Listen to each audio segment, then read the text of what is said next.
दोस्तों difference between RCCB and ELCB ऐसा सवाल है जो बहुत ज़्यादा पूछा जाता है इंटरव्यूज़ में और जितना ज़्यादा ही पूछा जाता है उससे ज़्यादा कंफ्यूज करता है कैंडिडेट्स को कि यार इसका आंसर कैसे करें। क्योंकि आज तक हम सिर्फ एक ही स्टेटमेंट को बार बार बताते आ रहे हैं कि जी ईएलसीबी बहुत ही पुराना डिवाइस है, पुराने टाइम में यूज़ होता था। आरसीसीबी एक नया डिवाइस है, मॉडर्न टेक्नोलॉजी है, ये आजकल यूज़ होता है। इसके अलावा डिटेल में डिस्टिंग्विश करना इसको थोड़ा-सा ट्रिकी रहता है, लेकिन मैं आपको इस तरीके से समझाऊँगा आज कि आप ये डिफरेंस भूलेंगे नहीं दोबारा से। तो चलिए दोस्तों वीडियो को शुरू करते हैं। दोस्तों मेरा नाम परवीन वशिष्ठ है। सबसे पहले बात करेंगे दोस्तों ईएलसीबी की। सबसे पहले इसकी फुल फॉर्म समझते हैं ईएलसीबी। ईएलसीबी की फुल फॉर्म होती है अर्थ लीकेज सर्किट ब्रेकर। जैसा इसका नाम है वैसा ही इसका काम है। सर्किट ब्रेकर सर्किट को ब्रेक करता है। क्यों? जब अर्थ लीकेज होता है। Very simple. जब भी अर्थ लीकेज करंट फ्लो करेगा, ये सर्किट को ट्रिप कर देगा। ये एक सेफ्टी डिवाइस है इलेक्ट्रिकल सर्किट को प्रोटेक्ट करने के लिए। पहली चीज़ हो गई। उसके बाद आ जाओ आरसीसीबी पे। पहले इसकी फुल फॉर्म समझो। Residual current circuit breaker. Residual current circuit breaker. आपको समझना पड़ेगा रेजिडुअल से रेजिड्यूल क्या होता है? रेजिड्यू क्या होता है?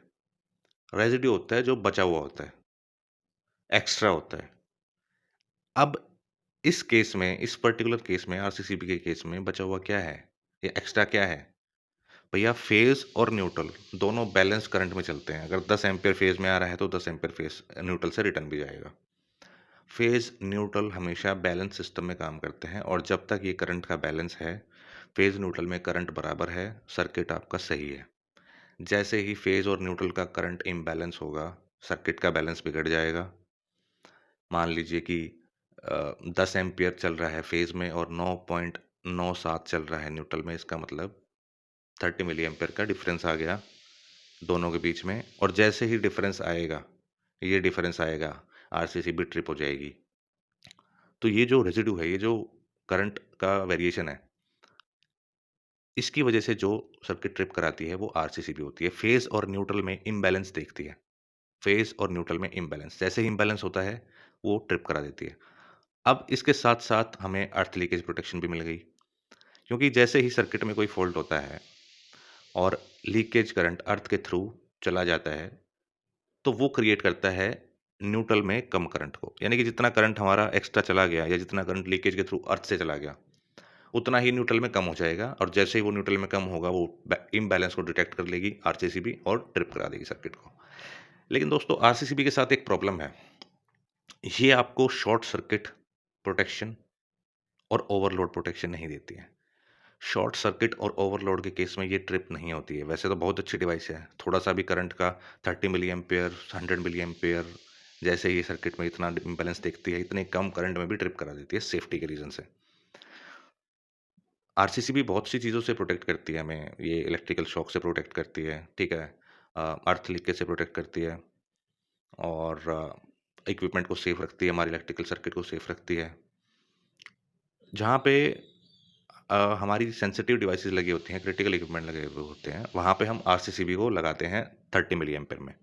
लेकिन जहाँ पे नॉर्मल रॉ पावर में भी हम इसको यूज़ कर सकते हैं, 100 मिली एम्पीयर तक की हम आरसीसीबी यूज़ कर सकते हैं। देखिए दोस्तों, 2 तरह की रेटिंग मैं आपको बता रहा हूँ। एक तो मैं बात कर रहा हूँ मिली एम्पीयर्स की। मिली एम्पीयर्स इसका ट्रिपिंग करंट है। इतने कम करंट पे ये ट्रिप कर जाती है। इसके अलावा एक और करंट रेटिंग होती है। अगर आप मार्केट जाएँगे, मुझसे एक बार इंटरव्यू में एक सवाल पूछा था कि अगर आप मार्केट जाओ, आपको आरसीसीबी लेनी है, आप क्या बोल के आरसीसीबी लोगे? तो दोस्तों 40 एम्पीयर, 63 एम्पीयर, 100 एम्पीयर ये करंट रेटिंग होती है कि कितना टोटल लोड वो कैरी करेगी, कितने टोटल लोड पे आप उसको लगा सकते हो। लेकिन ट्रिपिंग करंट, कितने करंट पे आपको उसको ट्रिप कराना है, फॉर एग्ज़ाम्पल 30 मिली एम्पीयर पे कराना है, तो आप उसको बोलोगे 40 एम्पीयर 30 मिली एम्पीयर या 40 एम्पीयर 100 मिली एम्पीयर, ऐसा करके आपको बोलना पड़ेगा। तो ये बहुत इंपॉर्टेंट चीज़ है दोस्तों इसमें। अब मैंने इसकी कमी बताई आपको छोटी-सी नहीं है लेकिन अच्छी खासी कमी है कि शॉर्ट सर्किट पे और ओवरलोड के केस में आरसीसीबी ट्रिप नहीं करती है। अब क्या करें? अब आपको जाना पड़ेगा आरसीबीओ के पास। आरसीबी ऐसी प्रोटेक्शन डिवाइस है जो ओवरलोड और शॉर्ट सर्किट के केस में भी ट्रिप करेगी। तो ये एक एडेड एडवांटेज हो गया इसका। तो आपको 4 पॉसिबल अच्छी चीज़ें मिल गई आरसीबीओ के अंदर। पहले मैं आपको आरसीबीओ की फुल फॉर्म बता देता हूँ, residual current breaker with overload protection. तो दोस्तों ये डिवाइस ऐसा है जो हमें 4 मेन चीज़ों में सेफ्टी देता है इलेक्ट्रिकल सर्किट में। सबसे पहली चीज़ है अर्थ लीकेज, आरसीसीबी भी दे रहा था, एएलसीबी भी दे रहा था। उसके बाद है अर्थ लीकेज के बाद हमारा आता है phase neutral imbalance. Phase neutral imbalance ELCB नहीं दे रहा था, आरसीसीबी देता है, आरसीबीओ भी देता है। उसके बाद दोस्तों आता है ओवरलोड प्रोटेक्शन। ओवरलोड प्रोटेक्शन अर्थ लीकेज नहीं देता, आरसीसीबी नहीं देता, आरसीबीओ देता है। उसके बाद हमारा आता है शॉर्ट सर्किट। आरसीसीबी, एएलसीबी नहीं देते, सिर्फ आरसीबीओ देता है। तो दोस्तों चारों चीज़ों में जो टिक करता है वो आरसीबीओ है। आज की मॉडर्न टेक है, हर जगह यूज़ होता है, सबसे लेटेस्ट डिवाइस है आरसीबीओ। तो दोस्तों आज की वीडियो में सिर्फ इतना ही। अगर आपको ये वीडियो पसंद आया तो प्लीज़ लाइक और शेयर ज़रूर करें और मेरे चैनल को सब्सक्राइब करें जिसका नाम है इलेक्ट्रिकल स्टेशन। मेरा नाम प्रवीण वशिष्ठ है। दोस्तों मिलते हैं अगली वीडियो में और नॉलेज के साथ। Thank you so much.